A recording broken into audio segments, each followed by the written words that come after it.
जानते भाजपा का दायरा 400 पार है, लेकिन हम ये कहना चाहते हैं नॉर्मली कि गवर्नमेंट मोदी की बनेगी। मोदी जी को धक्का मारो, राहुल गांधी बदलना चाहिए, कभी कंटिन्यू नहीं करना चाहिए। कंटिन्यू करने पे ना घमंड हो जाता है, भाव फैल जाता है। बीजेपी मोदी सरकार ये तो कह रहे बदलनी चाहिए। 75 साल में बदल तो दी। पूरे भारत देश में गवर्नमेंट बनाएगी 300 पार रहेगी। 300 पार? हाँ, 300 से कम नहीं रहेगी। मतलब भाजपा के लोगों का नारा गिरता जा रहा है क्या? ये हम नहीं जानते भाजपा का दायरा 400 पार है, लेकिन हम ये कहना चाहते हैं नॉर्मली कि गवर्नमेंट मोदी की बनेगी। और मोदी की बनेगी? हाँ जी, अच्छा, हाँ जी। क्या लग रहा है भाई साहब, मोदी जी की बनेगी? जी जी हाँ बिल्कुल। लेकिन आप तो युवा हैं, राहुल गांधी जी कह रहे हैं पकड़ पकड़ के नौकरी देंगे, आप नौकरी की तरफ ना जाके मोदी जी की तरफ ऐसी जा रहे कोई बात नहीं, मोदी जी बहुत मोदी नौकरी जी को देते धक्का हैं। मारो, राहुल गांधी मोदी जी को धक्का मारो, राहुल गांधी हैं। राहुल गांधी को लाओ। अभी तो कहा आपने, हाँ, ये तो विपक्ष कह रहा है। विपक्ष कर रहे तो हम भी कह रहे हैं मोदी जी को धक्का मारो, विपक्ष को देख लिया, बदलना चाहिए, कभी कंटिन्यू नहीं करना चाहिए। कंटिन्यू करने पे ना घमंड हो जाता है, भाव फैल जाता है। बदलते रहना चाहिए तो विकास दिखेगा कि हमने ये किया, तुमने क्या किया, तुमने ये किया। क्या भाई साहब, क्या लग रहा है किसकी सरकार बननी चाहिए? बीजेपी मोदी सरकार ये तो कह रहे बदलनी चाहिए। 75 साल में बदल तो दी। 75 साल बदली है, 10 साल तो अब बहुत बढ़िया काम हो गए, बहुत बढ़िया काम हो गए। 75 साल में क्यों नहीं दी नौकरियां? 75 साल पहले क्यों नहीं दिए 1-1 लाख रुपए?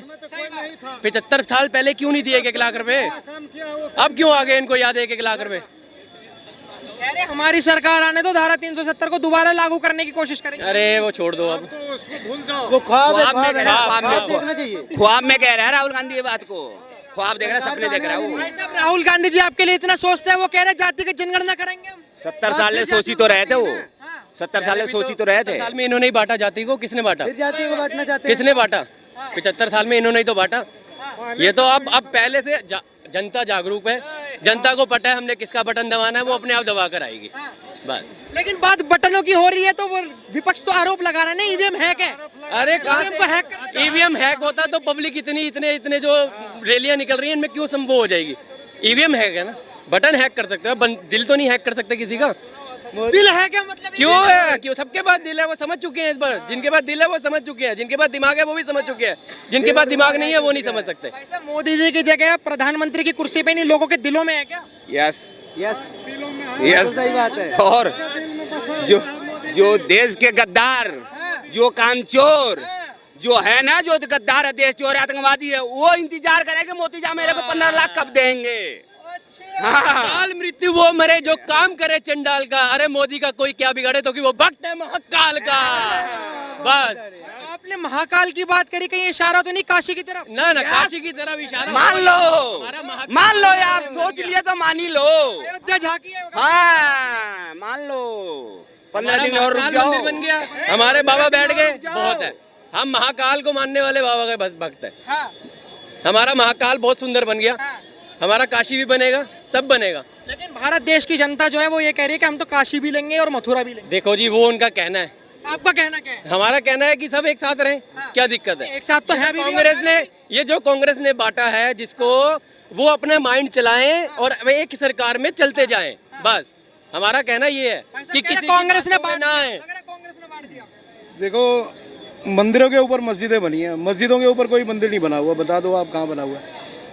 तो बांटने वाला काम तो शुरू से चलता आ रहा है और कांग्रेस ने उसको बढ़ावा दिया है। अब बीजेपी जो है वो सुधार कर रही है और क्या कर रही है, और वो इनसे बर्दाश्त नहीं हो रहा, वो इनसे बर्दाश्त नहीं हो रहा। एक अकेले को हराने के लिए कितने विपक्ष इकट्ठे हो गए।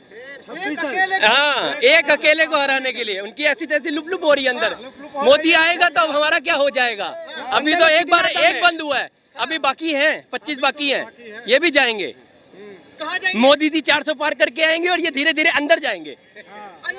अंदर मतलब ये लोग जो चुनाव लड़ रहे हैं कुर्सी के लिए नहीं बल्कि बाहर रहने के लिए, ये दंगे फसाद के लिए लड़ रहे हैं कि हम आए, फिर से लड़ाई झगड़े करवाएं, फिर से पत्थर बजवाएं, फिर से चोरियां करवाएं, फिर से रेप करवाएं। ये वो सरकार है। इतनी बातों में दम इनकी। संविधान खतरे में नहीं है, देश के बेईमान खतरे में है, समझ गए? और ये लोकतंत्र खतरे में नहीं है, चोरों का गठबंधन खतरे में है। खतरा इन लोगों को है।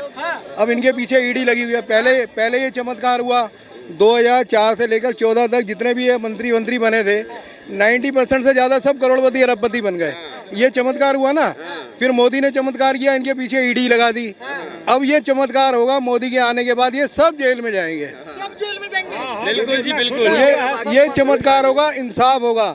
जिन्होंने भी करोड़ों अरबों रुपए घोटाले के दबा रखे हैं सब अंदर जाएंगे। लेकिन भाई साहब आपकी आंखें नमी लग रही हैं और आम आदमी पार्टी का कहना है कि दिल्ली की जनता की आंखें नम हैं क्योंकि उनका बेटा बाहर आ गया 21 दिनों के लिए। अरे कुछ घोटाला किया था तभी तो अंदर गया था, कोई वैसे ही थोड़ी उसको लेके गए आया थे। कितने दिन के लिए सर? कुछ ये तो किया था बताओ। ना उसने, और ईडी सीबीआई जो है उन्होंने कुछ सबूत मिले हैं तभी तो उसको अंदर लेके गए हैं।